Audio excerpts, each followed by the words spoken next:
Hi there, I'm George from Create Music, and in this video I'll be showing you how to tune your guitar. Now this is a really important step that we should be looking to do nearly every time before we start playing our instrument. Especially if it's a new guitar, because newer string sets will stretch quite a lot. So of course as we're playing the strings, they're likely going to move that a little bit further, which is going to require a little bit more tweaking of our tuning pegs up here. Even if it's an older guitar with an older string set, really good habit before you start playing regardless. But let's start with the string names. Let's see what we are actually aiming for with our strings here. So we have 6 strings on a guitar. Starting from the very top, we have E, A, D, G, B, E. Now, if you have children who are currently having lessons with Create Music, they might already recognise the sentence, elephants and dogs grow big ears. This is simply a way that we remember these string names to make it as simple as possible. We have 2 E strings in that pattern there. One on the top, the lowest string, or the lowest sounding string on our guitar, should I say, and that's going to be our low E string. And then we have the E on the bottom, which is our higher sounding note, the high E string. This is really important to know, as when we are, of course, tuning our guitar, we need to know the notes that we're aiming for. So as long as we remember that these 2 notes are actually the same, one's going to be a higher E and one's going to be a low E, perfect.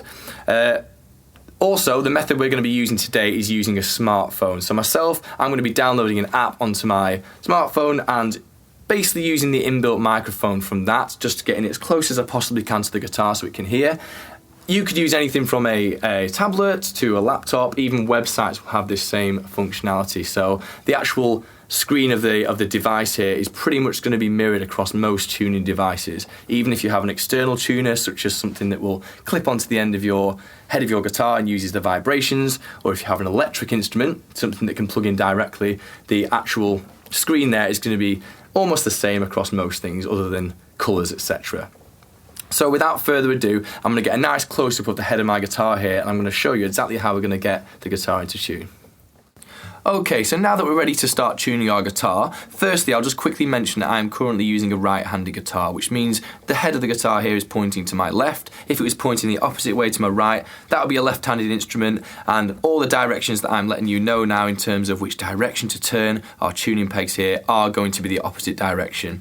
Most acoustic guitars, as you can see here, are going to have this 3 on top and 3 on the bottom configuration here with the tuning pegs, which basically means that the direction that we turn the tuning pegs on the top is going to be the opposite on the bottom to make the string go tighter or looser. Some electric guitars have all the tuning pegs in a nice row, which means the direction is going to be the same for all 6 strings, but this is something that is very common for classical and a lot of other acoustic instruments or guitars.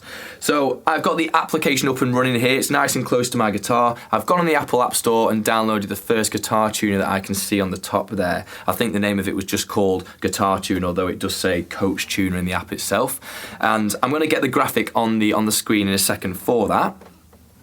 So what we're going to do is we're going to start on the top string here. I'm just going to keep that note playing slow and steady. We don't need to play it very quickly like this. We're just going to play it nice and slow. And then when the note starts dying out, we can play it again, just so it's got a nice consistent sound coming out of the guitar for the microphone to pick up. So let's go to the first tuning peg here, which is assigned to our top string of the guitar, and let's see what it sounds like. Let's get this graphic up. Okay, so it's giving us very clear instructions there. The red arrow is saying that it is actually below the centre, so we're aiming for the centre all the time here, and it's saying that we need to go up.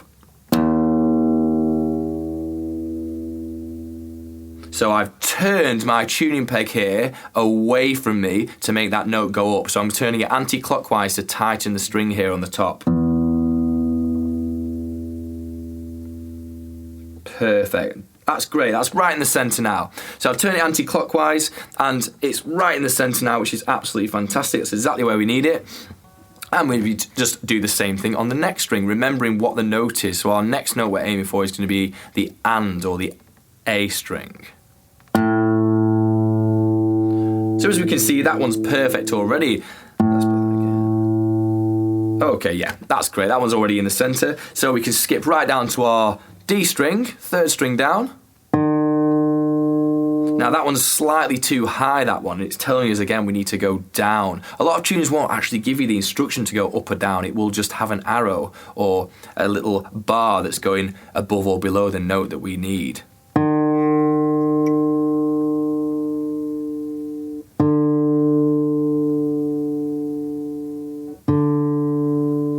Okay, so because that time the note was too high, I've been turning my tuning peg there towards me, so clockwise this time to make the note go back down into the centre. So far we have the first three E, A, D in the right place.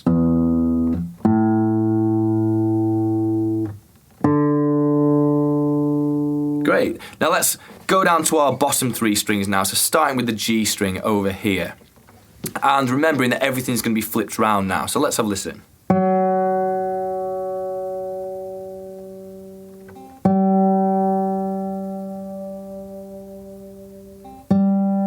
Great, so again, nice steady notes being played from the guitar, and I was turning that tuning peg towards me because I needed it to go higher. So that time, I was going clockwise to make it go higher, so the opposite of the top row there.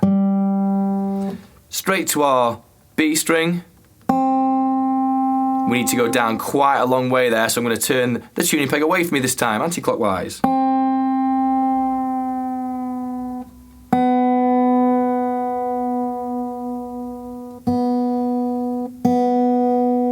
And then the last one, the high E string on the bottom, moving along.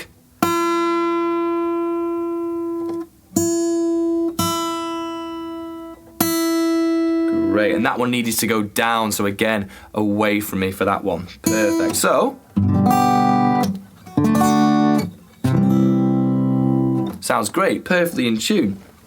So the things to remember there, firstly, are the directions that we turn the tuning pegs are opposite on the top and the bottom there, simply because of the actual configuration. And the notes we're aiming for, of course, E, A, D, G, B, E. This is a good tuner because it's not showing us the additional notes that we are potentially hitting. So for instance, when I started on my low E string there on the top and played it, if it was quite far away in the lower end there, that was more likely to be a note closer to what's called a D sharp. So if we think about a piano and we've got the black keys in between the white ones, we're probably closer to hitting one of those notes for that there. But because this is a guitar tuner, it knows we're trying to hit E, A, D, G, B, E. It knows that they're the target notes. So instead of telling us the note that we're really hitting, it's just telling us how far away we are from that note. And hopefully this is a function that a lot of these guitar-specific tuners will also have. Instead of showing you other note names, it's just going to show you the one that you're aiming for in the middle and how far away you are from it, which will keep it very, very simple just in terms of tightening or loosening the strings until you get right in the center there. I really hope that helped.